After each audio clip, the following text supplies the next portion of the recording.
जीवाचं रान कर तू, पेटून राहू भार वादळ वाऱ्यात रे तू,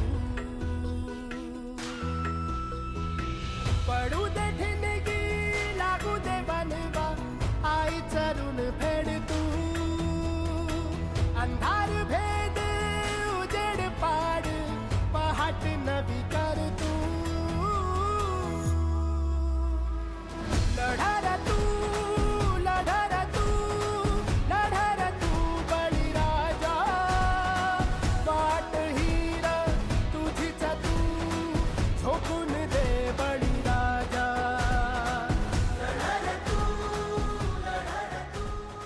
मी मगाशीच राम सरांचा सगळं ऐकलेलं आहे.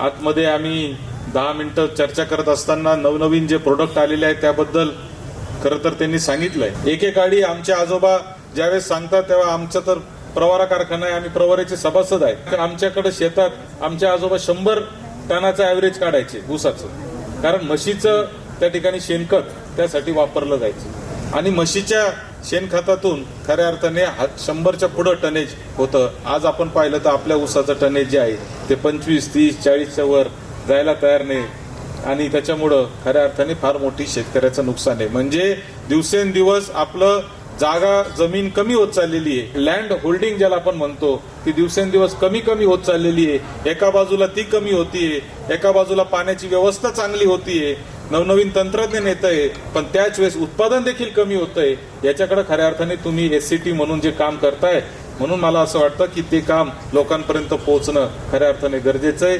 आमच्या ऊसाचं टनेज कसं वाढेल, आमच्या दुधाचं आज आमचं ॲव्हरेज कसं वाढेल, याच्या दृष्टीने खऱ्या अर्थाने आपलं सगळ्यांचं मार्गदर्शन व्हावं आणि त्याच्या माध्यमातून या तालुक्यातल्या शेतकऱ्याला एक चांगला फायदा भविष्यामध्ये व्हावा या दृष्टीने आपण सगळ्यांनी मार्गदर्शन करावं. त्यासाठी आपण इथं आलात त्याबद्दल तुमचं अभिनंदन करतो. राम सर आज विशेषतः या ठिकाणी आहेत आणि ते मला आता सांगत होते की आम्ही मिल्क चार्जर हा प्रोडक्ट आम्ही त्या ठिकाणी काढलेला आहे. मिल्क चार्जर म्हणजे हा एक आयुर्वेदिक प्रोडक्ट आहे आणि त्यामधून दूध वाढतं, गाईची पचन क्षमता त्यामध्ये सुधारते आणि त्याच्यामुळं ते गाईचे आजार कमी होतात, दुधाची क्वालिटी वाढते, दूध वाढते. तर अतिशय उत्कृष्ट असं ते आहे. मी त्यांना सांगितलं की आपण काही 4-5 गोठे तुम्हाला आमच्या शेतकऱ्यांचे देतो, तिथं आपण त्या ट्रायल्स करू, त्याचे सर्व रिझल्ट बघू आणि जर चांगले रिझल्ट आपल्याला मिळाले तर आम्ही सर्व शेतकऱ्यांपर्यंत ते कसं पोहोचू शकल यासाठी आपण संघामार्फत देखील आम्ही त्या ठिकाणी प्रयत्न करू, हे या निमित्ताने आपल्याला सांगतो. सन्माननीय व्यासपीठ आणि माझ्यासमोर उपस्थित असलेले सर्व शेतकरी बंधू आणि भगिनी, मित्रांनो, मला वाटतंय आमची ही जी पिढी आहे आत्ताची, ही शेवटची पिढी आहे जी नॅचरली जन्माला आलेली आहे. कुठल्याही प्रकारच्या डॉक्टरची कुठल्याही प्रकारची दखल अंदाजी नसलेली जी पिढी आहे, जी नॅचरली जन्माला आलेली आहे. एक नैसर्गिक बाळंतपणातून आमचे जन्म झाले, ही आमची शेवटची पिढी आहे. याच्यावर सर्व गोष्टींचं मतितार्थ मला वाटतं इथं आलेला आहे. या पृथ्वीवर ज्या काही सोयी आहे, शेती असेल, व्यवसाय असतील, नोकऱ्या असतील, पैसा असेल, बँका असेल, हे समाजकारण, राजकारण जे सगळं आहे ते ह्या माणसासाठी आहे, माणसाच्या सेवेसाठी. यात काही शंका आहे का? तुम्ही मी आपण सर्वजण हे राबराब राबतो. आपल्याला गरज आहे ही टीचभर पोटाची खळगी भरायला किती लागतं? या 4-5 फूट 6 फूट शरीराला देहाला टेकवायला जागा तरी किती लागते? म्हणतात मेल्यावर कफन किती लागतं. ती जी आपली गरज आहे त्याचा अभ्यास जर केला तर आज प्रत्येकाकडे गरजेपेक्षा खूप जास्त आहे. काही एक वर्ग आहे तो आजही त्याला ते पुरेसं अन्न मिळत नाही, कपडे पुरेसे मिळत नाही, असा एक वर्ग आहे. पण तो किती आहे? बोटावर मोजणं इतकं आहे. आज आपण जे बघतो ना, तर सर्वांकडं गरीब म्हणता येईल असं फारसं काही कुणी राहिलेलं नाही. मग आज आम्हाला सर्वात मोठी गरिबी कसली आहे माहिती आहे? ती म्हणजे आरोग्याची आहे. आज आमच्याकडे काय नाहीये. अगदी श्रीमंताच्या घरात जा, नाही तर गरीबाच्या घरात जा. श्रीमंत औषधं आणि दवाखाना याच्या जोरावरती जिवंत ठेवतो घरातल्या माणसाला, पण त्याचं जगणं, ते जगणं पण काय असतं? त्याचं जगणं असूनही जगल्यासारखं नसतं. गोळ्या खाऊन जगणं हे जगणं नाही. मग मला सांगायचं आहे, डॉक्टर हेडगे फार मोठे डॉक्टर आहेत. तुम्ही त्यांना जर नेटवर जर सर्च केलं यूट्यूबवर तर मला कळेल. ते म्हणतात आजच्या काळामध्ये सर्वात मोठा दुश्मन जर कोण असेल माणसाचा तर ते मेडिसिन आहे, औषधं आहेत. औषधं माणसं निरोगी बनवून दवाखान्यामध्ये जातात, तिकून पेशंट म्हणून घरी येतात. हे लक्षात ठेवा. मी तुम्हाला हे काय सांगतोय, कारण आपण जी शेती करतो ना मित्रांनो, किंवा दूध व्यवसाय करतोय, याचा थेट संबंध आपल्या आहाराशी आहे. आपण जे खातो तसं आपलं शरीर बनतं. जैसा खाए अन्न वैसा बने मन, जैसा पिये पाणी वैसे बनी वाणी. आज आमचं पाणी दूषित झालं, आमची माती दूषित झाली. कशावरून? ती सांगते पाणी भरा तिला, ती पांढरी फटक पडते. तुम्ही शेतामध्ये नंगे पाव जा, तुमच्या पायाला जखमा होतात. का होतात? ती माय माऊली ओरडून सांगते मी त्रासात आहे, माझ्याकडे बघ. मग आम्ही आमच्या चपलाचे सोल जाड केले, त्याच्यावर आम्ही हा उपाय काढला. ज्या दूध व्यवसायाबद्दल आज साहेबांनी बोलले की खूप छान त्यांनी माहिती सांगितली की आम्ही तंत्रज्ञान आणलं. समजा तुम्ही जे मूर घासाचं तंत्रज्ञान आणलं त्यांनी व्यवसाय छान झाला, सुविधा वाढली, गाईचं पचनक्रिया थोडंसं आणखी सुलभ झाली. परंतु साहेब मला तुम्हाला सांगायचं आहे गमतीची गोष्ट, आपल्याकडे समस्या काय आहे? तंत्रज्ञान येतं आपल्याकडे, तंत्रज्ञान पुढे येतं आणि ते टेक्नॉलॉजीचे जे ज्ञान आहे म्हणजे तो मंत्र आहे तो मागेच राहतो. तंत्राबद्दल आम्ही फार ऍक्टिव्ह आहे पण मंत्राबद्दल आम्ही फार उदासीन आहे. म्हणजे काय हो? म्हणजे ते तंत्र कसं काम करतं ह्याच्याविषयी आम्ही खोलात आमच्याकडे माहितीच नाही. जे काही तंत्र काय आलेलं आहे, समजा जनावराचं जे रुमेन असतं म्हणजे जो पहिलं ज्याच्यामध्ये अन्न साठा होतो, सगळा जो चारा जो खातं जनावर ते मोठ्या त्याच्या पोटामध्ये जातं. ते मोठं पोट त्याचं 150 ते 200 लिटर मोठं असतं आणि त्याच्यामध्ये सगळा चारा जमा होतो. तो चारा तिथं फर्मंट होतो आणि तेच काम आपण याच्यामध्ये करतो मूर घासामध्ये. लक्षात ठेवा, आपण कडवा गुट्टीमध्ये काय करतो, जे चावण्याची जी त्याची कष्ट आहे ते कमी करतो. आणि मूर घासामध्ये आपण अजून एक स्टेज पुढे गेलो, तोंडामधून आपण एक स्टेज पुढे गेलो पोटामध्ये आणि मूर घास आपण तयार केला. खूप चांगली गोष्ट आहे. पण तो मूर घास आज कशापासून बनवला जातो ह्याच्याविषयी आम्ही अजिबात जागरूक नाही. किडीचा मका ज्यावेळेस तुम्ही त्याचा मूर घास बनवता, तुम्ही तज्ज्ञ माणसांना विचारा, त्या जनावरांना त्याच मूर घासातून अनेक प्रकारचे आजार होतात जर तुम्ही चुकीच्या प्रकारे बनवला तर. मग तुमचा जो मका आहे तो मकाच तुमचा निरोगी पाहिजे, तो कसदार पाहिजे. तुम्हाला सगळ्यांना माहिती आहे गायीने जर समजा कांदे खाल्ले तर दुधाचा वास कसा येतो? टमाट्याचा येतो ना, कांद्याचा येतो, बरोबर आहे ना. गायीने जर काँग्रेस खाल्ला तर त्या शेणालाच नाही त्या दुधाला सुद्धा त्या काँग्रेसचा वास येतो, ते कडू लागतं. मग गायीने जर युरिया डीएपीचा चारा खाल्ला तर ते शेण काय ऑर्गॅनिक येईल का? दुधामध्ये काय उतरेल? युरिया उतरेल. शेणामध्ये काय उतरेल? डीएपी युरिया उतरेल. रेसिड्यू येणारच ना त्याच्यामध्ये. मग ज्यावेळेस हे रसायनं त्या शेणात उतरतात, शेणातल्या जीवाणूंना मारून टाकतात, म्हणून वर्ष आमचं शेण कुजत नाही. आणि म्हणून ते जे दूध आहे, आज नकली दूध का बरं बोकाळलंय? कारण आमच्या जर्सी गाईचं दूध आणि नकली दूध हे सारखंच, फरकच कळत नाही. पूर्वीच्या काळी दुधामधलं जे गुण आहेत ते गुण निर्माण करणं माणसाला शक्य नव्हतं. आजही मिल्क चार्जरच्या मदतीने तयार झालेलं दुधाचं डुप्लिकेशन कोणी जर करून दाखवलं तर त्याला त्यांनी कोटीची जरी पैसे दिली तरी मी त्या ठिकाणी द्यायला तयार आहे. 1 कोटीची एवढी ताकद आहे आपल्या भारतीय संस्कृतीमध्ये, आपल्या भारतीय आयुर्वेदामध्ये.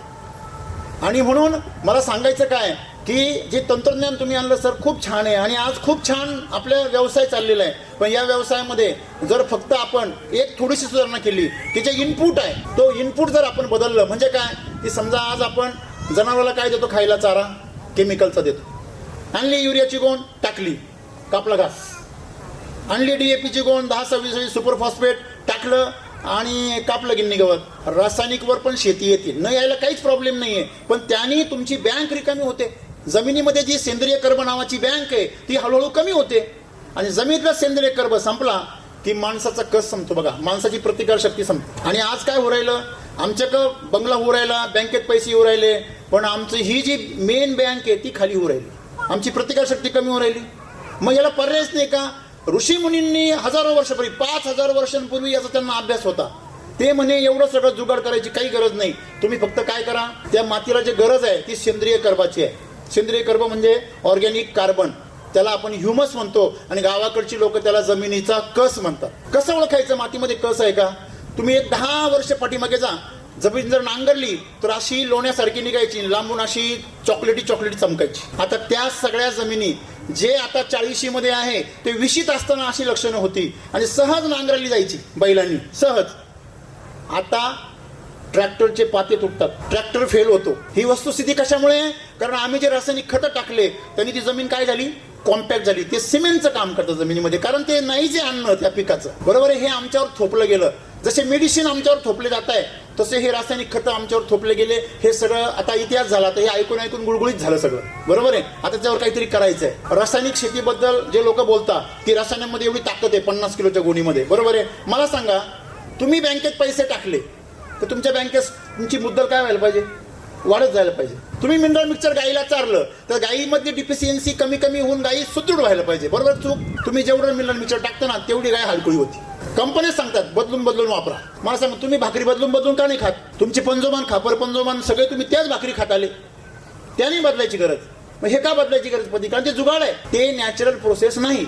म्हणजे रासायनिक खतं हे जमिनीचं अन्न नाही. मग ते का दिलं गेलं?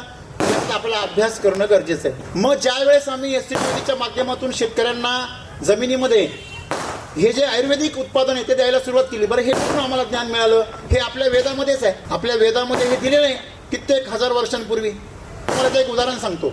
आपले सगळेजण सध्या परेशान आहे. कशामुळे? डायबिटीज. का? खाल्लेली साखर पचत नाही. का बरं माहिती का? आम्ही लहानपणी, मला चांगलं आठवतं, 10 पैशाला गोळ्या यायच्या साखरेच्या, आणि जे सगळ्यात मोठं खाऊ त्याच्यापेक्षा दुसरं फार भारी म्हटलं तर लेमनच्या गोळ्या. ती साखर आता विषारी झाली, त्या गोळ्या खाल्ल्या तर लगेच सर्दी होते. का बरं होते? साखरेचा दोष नाहीये, ती ज्या रसायनांनी पिकवली जाते त्याचा दोष. आणि म्हणून मित्रांनो, आम्ही ज्या पद्धतीने काम सुरू केलं आणि आज ज्या फॉर्म्युल्यामध्ये आम्ही शेती शिकवली शेतकऱ्यांना, तुमच्या संगमनेरजवळ अकोल्यामध्ये सरासरी 90 टनाच्या पुढे ऊस काढतो आम्ही, आणि खर्च रासायनिकपेक्षा 10-20% जास्त येतो. तुम्ही जर ऊस पाहिला तर आमच्याकडे साताऱ्यामध्ये एक शेतकरी 8व्या महिन्यामध्ये हार्वेस्टिंग करतो. का बरं करतो? कारण आपल्या मातीत तेवढी ताकद आहे. म्हणजे दोष मातीत पण नाहीये, दोष व्हरायट्यांमध्ये नाहीये, दोष आहे शेतकऱ्याच्या कार्यपद्धतीमध्ये. तुम्हाला मी आयुर्वेदाची एक ताकद सांगतो. बघा, साखरेबद्दल आपण बोललो आता, बरोबर आहे ना? तुम्हाला एक प्रश्न विचारतो सगळ्यांना, जनरल नॉलेज. एक स्टिव्या नावाची वनस्पती आहे जी साखरेला रिप्लेसमेंट म्हणून वापरली जाते, नॅचरल. काही लोकांना शंका असली की बाबा हे आपल्याला सांगितलं गेलं की ऑर्गॅनिकमध्ये ताकद नसते, ऑर्गॅनिक लवकर उत्पन्न निघत नाही, झाडाची भूक भागत नाही, असं आम्हाला शिकवलेलं आहे. मला मान्य आहे. परंतु मी तुम्हाला एक प्रश्न विचारतो की तुम्ही आयुर्वेदाबद्दल कधी अभ्यास केला का? तुम्ही ऑर्गॅनिकचा अभ्यास केला? ऑर्गॅनिकमध्ये वेस्ट वापरतात, वैदिकमध्ये बेस्ट वापरतात. म्हणजे काय? तुम्ही शेंगदाण्याचे टरफलं वापरणार, शेंगदाण्याचं तुम्ही त्याचं खळी वापरणार, पण याच्यामध्ये शेंगदाण्याचं तेल वापरणार. समजा दूध आहे, दुधाचं ताक तुम्ही शेतामध्ये वापरणार, पण वैदिकमध्ये त्याचं तूप वापरणार. हे लक्षात घ्या. एक उदाहरण सांगतो तुम्हाला. तसं जे स्टिविया आहे ते स्टिविया वनस्पती आहे. जर मी असं म्हटलं की मी 1 किलो स्टिवियाची पानं घेतली तर त्याच्या गोडीची बरोबरी करायला किती साखर लागेल? 100 ग्रॅम. अजून कोणाचं काय मत आहे? किती साखर लागेल स्टिवियाची बरोबरी करायला? खरं उत्तर आहे कमीत कमी 20 किलो साखर लागते. 20 ते 30 किलो साखर जेव्हा तुम्ही आणाल तेव्हा 1 किलो स्टिवियाची बरोबरी करतं. ते आम्हाला आमच्या आयुर्वेदाची ताकदच माहित नाही. गाईच्या पोटात जर लोखंड गेलं तर आम्हाला ऑपरेशन करावं लागतं, 10-15 हजार रुपये खर्च करावा लागतो. तुम्ही साधा म्हाळुंगाचं फळ आणून त्याचा रस पाजा, रात्रीतून त्याचं पाणी होऊन जातं. हे आमचं आयुर्वेद आहे, पण आम्हाला माहितीच नाही. मिल्क चार्जरची 100 ग्रॅम तुम्ही जर एका गाईला खाऊ घातलं तर तुमच्या गाईमध्ये पचनक्रियेपासून, आजारांपासून, मास्टायटिस असेल, लंपी असेल, किंवा तुमच्या गाईला गोचीर ताप असेल, जे काही असेल त्या सगळ्यांपासून त्याची सुटका होते 8 दिवसामध्ये. अगदी पॅरालिसिस झालेल्या गाया, पाळण्याने उभं केलेल्या गाया सुद्धा फक्त 8 दिवसामध्ये पायावर उभं राहायला लागल्या. कशामुळे? त्यांची पचनक्रिया सुरू झाली. मेन महत्त्वाचं मला सांगा, आम्हाला ऍडमिट कधी केलं जातं? जेव्हा आमची पचनक्रिया बंद होते. सलाईनवर माणूस गेला की ऍडमिट करावा लागतो, बरोबर की नाही? तसं आपली पचनक्रिया महत्वाची आहे, मग ती गायीची असो नाही तर मातीची असो. आणि म्हणून गायीला पण आणि मातीला पण पचल तेच खाऊ घातलं पाहिजे. आता मग तुम्ही म्हणाल तुमचं तंत्रज्ञान एवढं चांगलं आहे, मग पेपरला का बातमी नाही, किंवा कुठल्या चर्चेत का नाही, किंवा तुम्ही इथं सांगता तर मग तुमचे दुकानं का नाही एवढे? मित्रांनो, असं आहे, आम्ही याचा प्रचार करत नाही. तुम्हाला धंदा नको आहे का? नाही, सगळं बरोबर आहे, परंतु एक समस्या आहे फार मोठी. मगाशी जे मी उदाहरण सांगितलं मूर घासाच्या बाबतीमध्ये, तेच आमच्या एससीटी वैदिकच्या बाबतीत घडल, म्हणून आम्ही तसं करत नाही. म्हणजे काय हो? Information and technology. आधी काय गेलं पाहिजे पुढे? समजा तुम्ही नवीन मोबाईल घेतला तर तो वापरायचा कसं, ही इन्फॉर्मेशन आधी पाहिजे की मोबाईल आधी पाहिजे? समजा आधी प्रोडक्ट आलं आणि तंत्र मागच राहिलं तर काय होईल? तुम्ही लाखाचे 12,000 करा. आणि तेच आज एससीटी वैदिकच्या बाबतीत होत आहे. का? ते एससीटी वैदिकमध्ये येतात शेतकरी, मिल्क चार्जर वापरता, पण ते मिनरल मिक्सचर डोक्यात ठेवून वापरता. आता मला सांगा, तुम्ही डोक्यात ऐश्वर्या राय ठेवली आणि पोरगी पाहायला गेले, तुम्ही आयुष्यभर लग्न करत नाही. ती एकच होती, गेली ती. तुम्ही डोक्यात काहीच न ठेवता जर वापरलं, अभ्यास करून वापरलं, त्याला एक वेळ आहे, 3 महिने कमीत कमी तुम्ही वापरलं पाहिजे. का? पहिल्या टप्प्यामध्ये तुमच्या गाईचा कोठा साफ होतो. बऱ्याच जणांचं असं होतं, मिल्क चार्जर वापरल्यावर त्या गाईला डायरिया होतो, कारण तिचा कोठा साफ केला जातो, तिथलं केमिकल सगळं बाहेर पडतं. आणि त्या पिरियडमध्ये त्याचा समज असा होतो, अरे राम सर तर युट्यूबवर सांगता का बाबा मिल्क चार्जर चारल्यावर गाईचं शेण तर घट्ट होतं, हे तर उलटाच कार्यक्रम चालू आहे म्हणे. मग तो तिथे निगेटिव्ह होतो. SCT वैदिक हे प्रकृतीच्या सोबत काम करतं की आज आम्ही आमच्या आरोग्याचं महत्त्व आणि मातीच्या आरोग्याचं महत्त्व जर समजलं तर नक्कीच आम्हाला चांगली दिशा मिळेल. आपल्याला पैसा आहे पण आपल्याला काय पाहिजे, समृद्धी पाहिजे. आणि समृद्धी कशाला म्हणतात, तुमच्या पैशाचा भोग घेण्याची तुमच्या कुटुंबाला काय पाहिजे, संधी पाहिजे.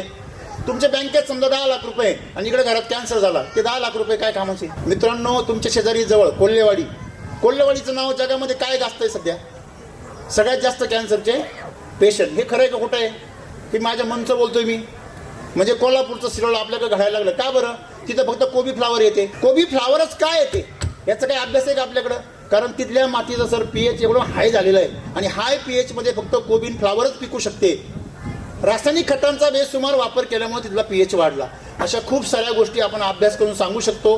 मित्रांनो, संगमनेर तालुक्यामध्ये आणि अकोले तालुक्यामध्ये हा जो प्रवरा पट्टा आहे, खास करून विशेष या प्रवरा पट्ट्यामध्ये हजारो वर्षांपूर्वी त्या भंडारदरा परिसरामध्ये जेवढी जी सुपीक माती होती त्या काळामध्ये हजारो वर्षापासून धुवून खाली आली आणि आपला जो परिसर आहे तो काय बनला, सुपीक बनला त्या काळामध्ये लाखो वर्षांपूर्वी. आणि ती सुपीक माती गेल्या 30-40 वर्षात आम्ही हळूहळू काय केली, आम्ही सगळी उपसली आणि 50 वर्षामध्ये आम्ही होत्याचं नव्हतं केलं. आणि म्हणून आज सगळ्यांचा व्यवसाय आहे, पण व्यवसायामध्ये आता असे कट्टुकट आलेले. एक 10 वर्षापूर्वी दूध व्यवसाय खूप परवडायचा, शेती खूप परवडायची. आज सर काय म्हटले की दूध व्यवसाय हा 1 नंबर राहिला. एकदम खरं आहे. का, कारण शेतामध्ये काही पिकतच नाही आणि पिकलं तर राहत नाही. का, रोग आणि किडीच एवढे आहे. तुम्हाला आनंदाने मी सांगू इच्छितो, SCT वैदिकमध्ये तुम्ही जर मिल्क चार्जर वापरलं आणि चारा जर SSMचा केला, SSM म्हणजे सम्राट शक्ती, मिरॅकल आणि ह्युमस गोल्ड, हे 4 जर दाणेदार खतं तुम्ही जर टाकले, तुमच्या चाऱ्यामध्ये रोग येणार नाही, मकाला आळी येणार नाही, चाऱ्याचं वजन वाढेल, नुसता चाऱ्यात बदल झाल्यामुळे तुमचं फॅट वाढेल. अशा प्रकारे दुधाची गुणवत्ता. त्याच्यानंतर ह्या दुधाने साहेब अजून एक मला आनंदाने सांगायचं आहे की हे दूध खाल्ल्याने लहान मुलांच्या हाडांचा विकास होतो, मेंदूचा विकास होतो. ज्यांचे कायम सांधेवात आहे ज्याला, त्याचा सांधेवात कायमचा बरा होतो. मणक्याचे आजार, फक्त हे दूध खायचंय SCT वैदिकच्या मिल्क चार्जरचं. मी तुम्हाला या गोष्टी याकरता सांगतोय, आरोग्य आपल्याला सुधारणं गरजेचं आहे. आणि म्हणून आज या ठिकाणी मिल्क चार्जरची ताकद असेल किंवा SSMची चाऱ्याची ताकद असेल, ही ताकद आपली शेती बदलून टाकणार आहे. सर्वात शेवटचं मी तुम्हाला एवढंच सांगेल की आज दूध व्यवसायाची सर्वात मोठी पहिली समस्या काय आहे की गर्भधारणा न होणे. आज प्रत्येक शेतकरी त्यासाठी झगडतोय. मोठी समस्या आहे की नाही, तुम्हाला सांगू का मी, ही समस्याच नाहीये. बोला पुढे. मग समस्या काय आहे, समस्या ही आहे की आमच्या जनावर भाकड का होता याचं खोलात जाणं गरजेचं आहे. भाकड जनावरांची सेवा करून काहीच उपयोग नाहीये. तुम्हाला भाकड जनावर का होतं हे शोधणं गरजेचं आहे. आपण सहज म्हणतो, एखाद्याला जर चांगली मस्ती आली तर आपण म्हणतो काय रे माज आला का तुला. माज येण्यासाठी अंगात काय लागते, मस्ती लागते, बरोबर की नाही. मग गाईला जर माज यायचा असेल तर तिच्या शरीरामध्ये काय पाहिजे, चरबी पाहिजे. हॅलो, तिथे तुम्ही मिनरल मिक्सचर चढवून तर काढून टाकली.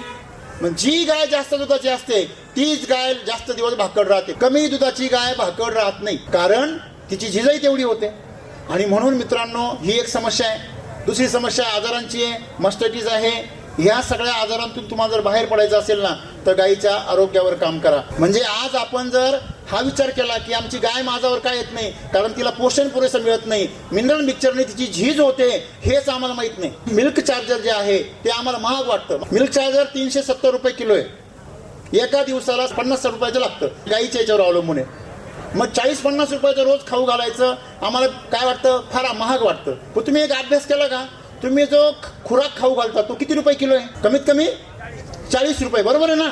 40 रुपयाचा किती किलो खुराक तुम्ही खाऊ घालता दिवसातून पूर्ण. 5 किलो किती रुपयाचा खुराक झाला, 200 रुपयाचा. त्याचं शेण बनल्यावर किती किलोचं होतं ते, 2 रुपये 3 रुपये. तुम्हाला मी जादू सांगतो, तुमचा जो खुराक आहे हे तुमचं 40 रुपये किलोचं आहे आणि त्या गाईच्या पोटातून बाहेर पडल्यावर 3 रुपये किलोचं होतं, पण त्यातून दूध निघतं का तेवढं. तुमचा खुराक 50% खुराक जसाच्या तसा खाली येतो, म्हणजे 100 रुपयाचं तुमचं रोज नुकसान आहे हे तुमच्या लक्षातच येत नाही. दृष्टी आड सृष्टी आड. तुमच्या माहितीसाठी आपलं गोळीपेंड येते, गोळीपेंड. युरिया जर गाईने खाला तर गाई मरते का जगते, मरते. तुम्ही जे गोळीपेंड खाऊ घालता त्याच्यामध्ये 1% युरिया आहे. 100 किलोच्या बॅगमध्ये 1 किलो युरिया टाकलेला आहे, अधिकृत आहे.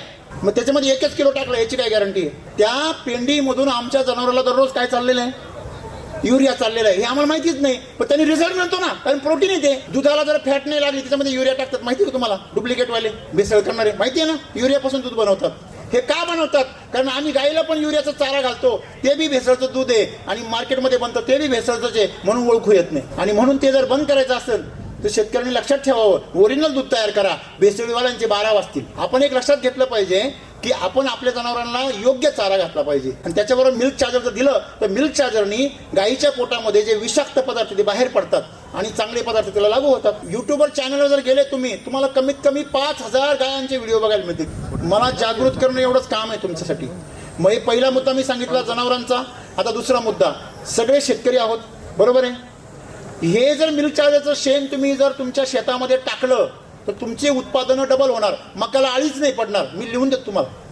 फक्त काय करा, मिल्क चार्जरचं शेण टाका. बरं, खासियत सांगतो विशेष, मी तुम्हाला डोळे झाकून सांगू शकतो की या गाईला मिल्क चार्जर चाललेलं आहे की नाही चाललेलं. कशावरून? तिच्या शेणावरून. मिल्क चार्जरच्या गाईचं शेण हे 1.5 ते 2 महिन्यामध्ये चहा पावडर होतं. आणि तसं तुम्ही 8-8 महिने 9-9 महिने ठेवता, कुजत नाही, त्याचे ढेकळं तयार होतं. खरं खोटं आहे? मग तुम्ही हे करून बघा घरी, तुमच्या घरचा खताचा कारखाना सुरू होईल. आणि याकरताच आम्ही मिल्क चार्जर लॉन्च केलं होतं. मग मला सांगायचं काय की हे आम्ही आमच्या मातीची सुपीकता वाढवण्याचा प्रयत्न आम्ही केला पाहिजे. आणि दूरदृष्टी ठेवून आम्ही आमच्या शेतीमध्ये गुंतवणूक केली पाहिजे. शेतीमध्ये खर्च करून काहीच उपयोग नाही आहे. तुमच्या शेतीमध्ये सर्वात 3 समस्या फार मोठ्या आहे. पहिलं म्हणजे तण, दुसरं काय एक करपा, आणि तिसरी गोष्ट काय सड. कांदा पिकवला का तो सडतो, कधी कधी वावरातच सडतो. बरं, कांद्याचे पैसे कधी होतात बरं सांगा मला? ऊसाचे पैसे टनेज निघालं तर होतात, आणि कांद्याचे पैसे टिकला तरच होतात. तुम्हाला सांगू मी, तुमच्या इथंच निमगाव टेंबी, काय गावाचं नाव सर ते? निमगाव टेंबीच ना? तिथे एक शेतकरी आहे, 450 गोण कांदा काढले त्यांनी SCT वैदिकवर एकरी. आपल्या शेतामध्ये कांदे ठरवतात विकायचे, कधी शेतकरीचा मालक नाही ठरवत कधी विकायचे. कांद्याला बाजारभाव ही समस्या नाहीये. मग समस्या काय आहे? टिकत नाही, ही समस्या आहे. तुम्ही जर टिकणारा कांदा पिकवला तर तुम्हाला घाबरायचं कारण काय? ठीक आहे, थोडे दिवस थोडी गरिबीत काढावं लागतील, पण बाजार येईल तेव्हाच विकील. पण आपल्याला गॅरंटीच नाही ना टिकल्याची. बरं, अजून एक गोष्ट, केमिकलचा कांदा जरी ठेवला आणि टिकला जरी तरी त्याची 30 ते 40% घट होते. SCT वैदिकच्या कांद्याची मॅक्सिमम घट 10% होती. फेकून मारला दगडासारखा असतो. मी तुम्हाला हे काय सांगतोय, सगळ्या स्वप्नातल्या गोष्टी वाटल्या तुम्हाला, म्हणून मला तुम्हाला एवढं सांगायचं आहे मित्रांनो की शेती SCT वैदिकवर तुम्ही ज्यावेळेस कराल त्यावेळेस तुम्ही एकच गोष्ट लक्षात ठेवायची, कमीत कमी कंटिन्यू 3 पिकं करायची तयारी ठेवा. का? पहिल्या पिकात तुम्हाला लगेच यश येईल याची गॅरंटी नाही. का बरं? कारण आम्ही तेवढं कर्जच करून ठेवले जमिनीमध्ये, रासायनिक ओतून ठेवलंय, जमिनीचा कस कमी करून ठेवलाय. SCT वैदिक हे पिकावर काम करत नाही, रोगावर काम करत नाही, तणावर काम करत नाही, पण त्यांनी तण बी जातं, आपोआप तण यायचं बंद होतं आपोआप. जसं गाईला गोचीड झाले ना तर तुम्हाला गोचीडचं फवारणी घ्यायची गरज नाही, गोचीड आपोआपच गायब होणार. तसं तुम्ही SCT वैदिकचं खत टाकलं तर तण आपोआप व्हायचं बंद होणार. का बरं? कारण जमिनीमध्ये ताकद आली. हे 30 वर्षापूर्वी 40 वर्षापूर्वी आपली पिकं कशी यायचे तशी पिकं पिकता. बरोबर आहे मित्रांनो? तुमच्या शेतामध्ये रोगराई जर घालवायची असेल तर कमजोरी दूर करावं लागेल. आणि म्हणून ती कमजोरी आहे ना, ते काय? सेंद्रिय कर्ब, जो मी 1 नंबरला बोललो होतो. जमिनीमध्ये सेंद्रिय कर्ब वाढवा आणि आपली शेती बिनधास्त करा, एकदम हसत खेळत. पण तुम्हाला कमीत कमी 6 महिने तरी टिकून राहावं लागणार. 6 महिने आम्ही सांगू तसं करायचं. 6 महिन्यानंतर आमचे काम धरायचे. 1600 व्हॉट्सअप ग्रुप आहे आमचे. किती? महाराष्ट्रामध्ये किती? 1600 व्हॉट्सअप ग्रुप आहेत. त्याच्यावर आम्ही 24 तास मार्गदर्शन करतो. आपण एक अभियान म्हणून, SCT वैदिक ही कंपनी नाही, हे एक अभियान आहे. हे अभियान घेऊन आम्ही पुढे चाललोय. ज्याला ज्याला वाटतंय की आपलं आरोग्य महत्वाचं आहे, माझ्या गाईचं आरोग्य माझी गाई चमकली पाहिजे, ज्याला वाटतं ना माझी गाई चमकली पाहिजे, त्याचंच भविष्य उजळणार, हे लक्षात ठेवा. त्याचीच खरी दिवाळी. ज्याची गाई हाडाचा सापळा झाली ना, त्याच्या बँकेमध्ये कोटी रुपये असू द्या, काही कामाचे नाही. ते सगळे डॉक्टरचेच आणि मेडिकलवाल्यांचेच राहणार, हे लिहून ठेवा माझ्याकडे. सर्वांनी आपली बँक भरायच्या अगोदर आपण आपली माती भरा पहिली. मातीमध्ये आज ती विष भरले, तिचं अमृत भरा, एवढंच मी सांगेल. याच्यामध्ये कशा प्रकारे शेती केली पाहिजे, काय केलं पाहिजे, सगळं मार्गदर्शन तुम्हाला आमचे अधिकारी देतील. काही महत्त्वाचे मुद्दे तुम्हाला सांगतो मी. एक 4 गोष्टी लक्षात ठेवा. कमजोरीमुळे रोग येतो. रोगाचं स्वतःचं अस्तित्व नाही, त्यामुळे कमजोरी दूर करा, रोगाच्या मागे लागू नका. नंबर 2, वातावरण आणि माती याच्यामध्ये सर्वात मोठा रोल हा मातीचा असतो. बघा, एकाच एकर वावरामध्ये काही ठिकाणी मका चांगली, काही ठिकाणी खराब येते. हे खरं आहे खोटं आहे? मग तिला वातावरण वेगळं आहे का? म्हणजे मातीचा रोल सर्वात महत्वाचा आहे. मग मातीवर काम करा. तुम्ही मातीवर जर काम केलं तरच तुमची शेती सुधारणार आहे, हे लक्षात ठेवा. वातावरणाने काही फरक पडत नाही, किती पण पाऊस होऊ द्या, काही पण होऊ द्या. नंबर 3, जमिनीला प्राकृतिक पोषण द्या, रासायनिक पोषण देऊ नका. ते दिवस राहिलेले नाही. जेवढं कमवाल तेवढं तुमचं बरोबर होणार लेवल. इकडं कमवायचे. बघा, जेवढे आमच्या गावामध्ये कृषी सेवा केंद्र वाढले तेवढे मेडिकल वाढले की नाही गावामध्ये? जरा अभ्यास करा, या नजरेने बघा. दवाखाने मोठे होऊ राहिले आणि हॉटेल बारीक उराईल, लक्षात ठेवा. आपल्या गावातला हॉटेलवाला कधीच मोठा झाला नाही, पण दवाखाना मात्र मोठा होऊन गेला. कारण आमचं आहारावर खर्च व्हायला पाहिजे, आमच्या मेडिसिनवर खर्च व्हायला लागला, माणसांसाठी सुद्धा, जनावरांसाठी सुद्धा आणि शेतीसाठी सुद्धा. हे बदला. जर नाही बदललं ना तर काही दिवसांनी तुम्ही जेवण सोडून गोळ्याच खाल कायमची. म्हणून हे बदला. नंबर 3 सांगितलं मी, रासायनिक खतं बिलकुल वापरायची नाही, त्याची गरजच नाही. नंबर 4 शेवटचं, पान महत्वाचं आहे बघा. पान तुमचं जेवढं मोठं होईल, जेवढं जाड होईल, जेवढी काळोखी मिळेल, तेवढं तुमचं पीक चांगलं येणार आहे, तेवढं तुमचं फळ मोठं होणार आहे. पान जेवढं मोठं तेवढं मोठं फळ. आणि तुम्ही जर शेतात गेला तर फळ बघू नका, पान बघा झाडाचं. झाडाची पानं कशी आहे, निरोगी आहे का? ज्या झाडाची पानं निरोगी त्या झाडाचं फळ निरोगी, हे लक्षात ठेवायचं. फळाच्या मागे लागायचं नाही. गावठी बोर केवढी असते, छोटी, तिचं पान पण काय असतं, छोटं. ॲपल बोर केवढं असतं, मोठं, त्याचं पान सुद्धा मोठं. डांगर केवढं असतं, मोठं, त्याचं पान सुद्धा मोठं. डांगराच्या पानाची जाडी पण तेवढी असते आणि डांगराच्या फळाची जाडी पण तेवढी असते. निसर्गाचा नियम आहे भाऊ. काय? जेवढं मोठं पान तेवढं मोठं फळ. म्हणजे झाडाचं अन्न कुठे तयार होतं, पानामध्ये. पण त्या पानाची काळजी कशी घ्यायची हे कुणीच नाही शिकवलं. आणि म्हणून शेतात गेल्यावर पान बघा. आम्ही काय बघतो शेतात गेल्यावर, फुलं बघतो आणि फळं बघतो, बरोबर की नाही? कुठली गाय पाहिली का पहिलं विचारतो किती लिटरची. अरे पण ती किती महिने किती लिटरची? आमच्याकडे 30 लिटरची गाय 3 महिने दूध देते, 2 महिनेच, काही जणांचे 2च महिने देते. दूध यायला 21 दिवस, टिकायला 30-40 दिवस, 60 दिवस, लगेच उतरायला लागते. तुम्ही मिल्क चार्जर वापरा, 5व्या दिवसापासून दूध फुल स्पीडवर जाते गाय, फुल स्पीडवर. तुम्हाला यांचा एक जोक सांगतो विनोद. यांच्याकडचं दूध तुमच्या गावातले डेअरीवाले जे तुम्हाला दूध विकता ना, ते यांच्याकडून दूध घेऊन जाता घरी त्यांच्या, आणि त्यांचं दूध तुम्हाला चालता. नाव सांगा तुमचं. संजय विश्वनाथ असे, राहणार राजापूर, तालुका संगमनेर. किती वर्षापासून वापरता तुम्ही? मी आता 3 वर्षापासून वापरतोय. 3 वर्षापासून. डॉल्फिन माशासारख्याच गाय आहे सगळ्या यांच्या. बरं मला एक सांगा, तुमच्या गाया जे दूध देता, तुमचा सगळ्यात मोठा फायदा काय झाला? सगळ्यात मोठा फायदा, डॉक्टर कमी, उत्पन्न जास्त. म्हणजे डॉक्टरला जो खर्च होणार आहे तो डायरेक्ट बंद झाला. डायरेक्ट बंद. डायरेक्ट फक्त गाय भरवण्यासाठी डॉक्टर येतो आणि बाकी काहीच प्रॉब्लेम नाही. आजार नाही, गायांना आजार नाही. बर. Milking period? मिल्किंग पिरियड जोपर्यंत गाय आठवत नाही आपण तोपर्यंत मिल्किंग पिरियड एकदम व्यवस्थित असतो. म्हणजे तुम्हाला बोलायला भेटलं, तुम्ही काही बोलणार नाही हो. काही नाही बोलणार. माझं म्हणणं असं आहे, जो दूध उत्पादक आहे त्यांनी जी गाय पाळली तिनं फक्त 10 लिटर दूध कंटिन्यूस द्यायला पाहिजे, 6 महिने द्यायला पाहिजे, तर तो दूध धंदा परवडत नाही, तर दूध धंदा परवडत नाही. आता मी दूध टाकून आलोय रतिबाचं. बरं. तर रतिबाले एकदम जबरदस्त खुश आहेत आपल्यावरती की आता मी मध्ये 3 दिवस यायला गेलो होतो उज्जैनला. आधीच त्यांना दूध देऊन गेलो होतो, त्याच्यानंतर त्याने दूध बी खरेदी नाही केलं दुसरं कोणतं. आम्हाला दुसरं कोणतं दूधच नको, म्हणजे जे आहे ते तुमचं दूध पाहिजे. इज्जत वाटते ना शेतकऱ्याची. तुम्हाला समस्या येतात का काही समस्या? बाकी काहीच समस्या नाही आपल्याला. तुम्हाला चुकल्यासारखं नाही वाटत का दूध धंदा करतोय की नाही करतोय? अजिबात नाही, अजिबात. किती गाय आहे तुमच्याकडे? माझ्याकडे आता 12 गाय आहेत, 4 कालवडी आहेत आणि माझं 100-125 लिटरचं पर डेचं कलेक्शन असतं. सांगण्यासारखं खूप आहे. तुम्ही युट्यूब चॅनलला भेट द्या, अधिक माहिती घ्या. सुरू करताना व्यवस्थित मार्गदर्शन घ्या. SCT वैदिकमध्ये पाणी जास्त चालत नाही, अंडरलाईन करून ठेवा. कमी पाण्यावर शेती करायची तयारी ठेवा. तुमच्याकडे डुबुक योजना आहे सगळ्या. या कोपऱ्यात खडा मारून पाहायचा, अरे आलं पाणी, डुबुक वाजलं, आलं, कर बारं बंद. हे धंदे चालणार नाही. ड्रीपवर जरी असेल तरी 2-3 तासाच्या पुढे ड्रीप चालवायची नाही. असं करून नियम पाळा. केमिकल वापरू नका आणि अशा प्रकारे शेती करा. मित्रांनो, सर्वांना खूप धन्यवाद. या ठिकाणी आपण सर्वजण मनापासून आलात, थांबलात. सर्वांचे मनापासून आभार. या ठिकाणी आम्हाला बोलवलं. तुम्हाला जर खरं माहिती घ्यायची असेल तुम्ही युट्यूब चॅनलला भेट द्या.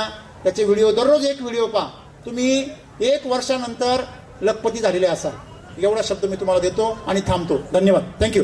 खऱ्या अर्थानं शेतीला चार्जिंग करून शेतकऱ्याच्या जीवनामध्ये नवी क्रांती घडवण्यासाठी आणि आर्थिक स्थैर्य मिळवून देण्यासाठी आपल्या कंपनीच्या माध्यमातून जे उपक्रम किंवा ज्या नवीन आधुनिक कल्पना त्या ठिकाणी तुम्ही राबवल्यात आणि त्याची माहिती, अशी संकीर्ण अशी माहिती आमच्या दूध उत्पादक आणि आमच्या गावातील शेतकऱ्यांना दिली, त्याबद्दल धन्यवाद.